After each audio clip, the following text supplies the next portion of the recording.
तो साथियों, आज के आईपीओ मार्केट अपडेट वीडियो में आपका स्वागत है। काफ़ी सारी चर्चाएं करनी है। आज क्रिज़ाक आईपीओ के दूसरे दिन की अवधि समाप्त हुई है, कल आखिरी दिन है। देखते हैं आज इसके प्रीमियम्स गिरे हैं, सेलिंग टोन देखने को मिली है। उसी के साथ में H D B and even Elon वगैरह आज काफ़ी हॉट थे। तो चलिए पहले लिस्टेड आईपीओ पर चर्चा करते हैं, लास्ट में हम क्रिज़ाक पर आएंगे। क्या बताया था कल एच को लेके कि 70% मुझे सेल करना पड़ा, क्योंकि शेयर्ड अकाउंट में भी अलॉटमेंट था, आपको पैसे का हिसाब किताब भी करना होता है। तो एच में 70% कल सेल कर दिया था, बाकी जो 30% क्वांटिटी बची थी उसे होल्ड किया है और आज कुछ भी नहीं किया है ना, बने हुए हैं। हालांकि जो क्लोजिंग है वो इतनी अच्छी नहीं हुई है अगर आप देखें तो, क्योंकि पहले 10 मिनट ही एक्शन था ना, उसके बाद में वो एक्शन नहीं था पूरे दिन। बट इसको नकारा तो नहीं जा सकता कि आज एक्शन था, तो ठीक है, बने हुए हैं।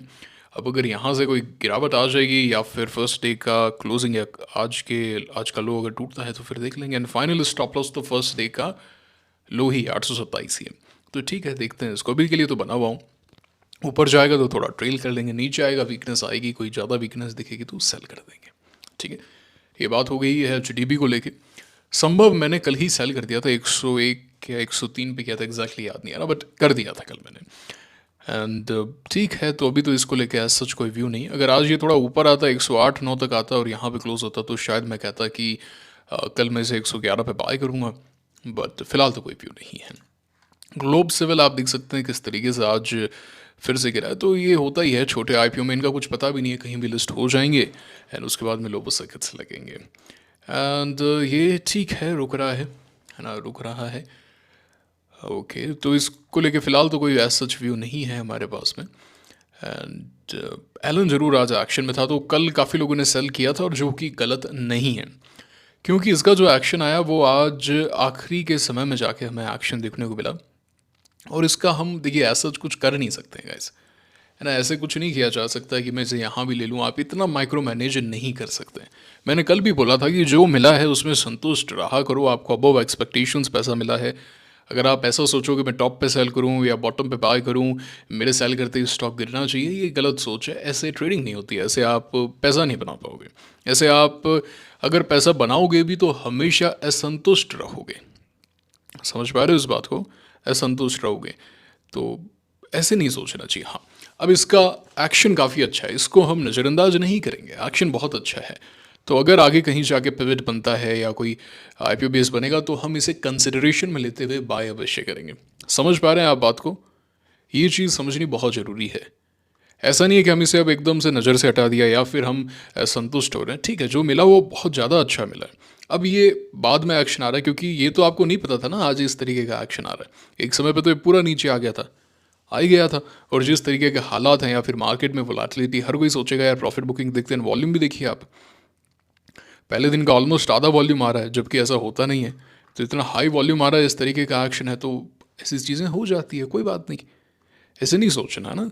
काफ़ी कमेंट्स आए थे, मैसेजेस भी आए थे कि सर मेरे को ऐसे बुरा लग रहा है। बुरा क्या लग रहा है, इसमें क्या हो गया? ऐसा क्या हो गया? आपको अच्छा प्रॉफिट मिला, ठीक है ना। ऐसे नहीं करना। चलो, एंड ओसवाल पम्प्स आज अच्छी खासी रिकवरी देखने को मिली है। देखते हैं अब किस तरीके का एक्शन आता है गोइंग फॉरवर्ड। ये बात होती है रीजन आईपीओ को लेके।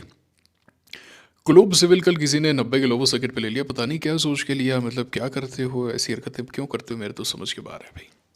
अब चलिए हम चर्चा करते हैं क्रीज़ाक आईपीओ को लेके, जो कल क्लोज हो रहा है। तो एट प्रेजेंट इसके जो प्रीमियम्स हैं वो 22 यानी कि 9% के चल रहे हैं। तो करीब 12-13 के आसपास से शुरू हुए थे, 40 तक गए थे। मैंने यहाँ पे टेलीग्राम पे आपके साथ में साझा भी किया था कि एंकर लिस्ट जैसे ही आई थी 1 जुलाई को, तो प्री मार्केट प्रीमियम एक्टिवेट हुए थे। फिर 13 से 17 तक गए थे, मैंने पोस्ट किया। फिर अगले दिन भी एकदम उछाल पे थे। एंड कल शाम से थोड़ी सी सेलिंग टोन में देखने को मिले, इनफैक्ट आज से। तो वही है, वो 40 वाले जो हैं वो एट प्रेजेंट 22 तक आ गए हैं। लेकिन एंकर लिस्ट बहुत ज़्यादा अच्छी है ना। एंकर लिस्ट में आपको एक तो चाणक्य फंड का नाम नहीं, आर्यभट्ट फंड का नाम देखने को मिलेगा। ये थोड़े ठीक है, बेटर है ना। इनका जब नाम आता है तो थोड़ा सा रहता है। तो एंकर लिस्ट वाकई में अच्छी एंकर लिस्ट हम कह सकते हैं, डिसेंट एंकर लिस्ट आई है। यहाँ पे कुछ एक अच्छे नाम है, डिमांड। और इस आईपीओ के अंदर कहानी यही हुई है कि लॉट एंकर लिस्ट के बाद में इसमें ग्रे मार्केट प्रीमियम एक्टिवेट हुए, उससे पहले कोई चर्चा ही नहीं थी। एक और चीज़ ये है कि इस आईपीओ का पैसा आप आगे ट्रैवल फूड सर्विसेज आईपीओ में इस्तेमाल कर पाएंगे। और कोई रिसेंट आईपीओ भी नहीं है, इनोगल्फ भी आज लिस्ट हो चुका है ना, और कोई आईपीओ भी नहीं at present. So nothing to worry at all, है ना, कोई टेंशन की यहाँ पे बात नहीं है, पैसा भर भर के लगेगा। बस यही है, अगर 10 के नीचे चले जाते हैं प्रीमियम्स तब हम कह सकते हैं कि दिक्कत है, सेलिंग टाउन है। बट पैसा मान के चलिए कि low risk, low to average यहाँ पे गेंस मिल सकते हैं। ज़्यादा ऐसे फूफा मत एक्सपेक्ट मत कीजिएगा कि ये हो जाएगा वो हो जाएगा, इतना सब एक्सपेक्टेशंस नहीं रखना है। इतना मान के चलिए कि कुछ बहुत बड़े लिस्टिंग के गेंस नहीं होंगे, बट हाँ लो रिस्क है। देखिए 100% रिस्क तो कहीं पे जीरो नहीं होती, लो रिस्क है and low to medium reward है, कंसिडर किया जा सकता है। ठीक है ना, ऐसा फिलहाल अभी तक ऐसा कुछ देखने को नहीं मिल रहा कि हम इसे अवॉइड के बारे में सोचें। हम ऐसा सोचें कि ना भाई अगर मैंने यहाँ पे लगा दिया तो मेरा लॉस हो सकता है। एक रिस्क तो आपको लेना ही पड़ेगा हल्का फुल्का तो। ठीक है, तो एकदम शॉर्ट एंड स्वीट मैं आपको एक्सप्लेन कर दिया। टेलीग्राम चैनल को ज्वाइन कर लीजिए, लिंक डिस्क्रिप्शन में कमेंट बॉक्स में है, ताकि कोई भी अपडेट आपसे बिल्कुल भी मिस ना हो। एंड इंडो गल्फ में आज बड़ी ही बेकार सी लिस्टिंग देखने को मिली, फ्लैट लिस्ट हुआ था, उसके बाद में 50 पैसे नीचे था। एंड ये जो बैंक्स हैं, AU small finance bank, south Indian bank, इन्होंने जो भी अलॉटमेंट मिला था सारा ऑफलोड कर दिया। ऑफलोड करने से वो स्टॉक चल भी नहीं पाया फिर। राजस्थान ग्लोबल सिक्योरिटीज़ ने भी सेलिंग की है।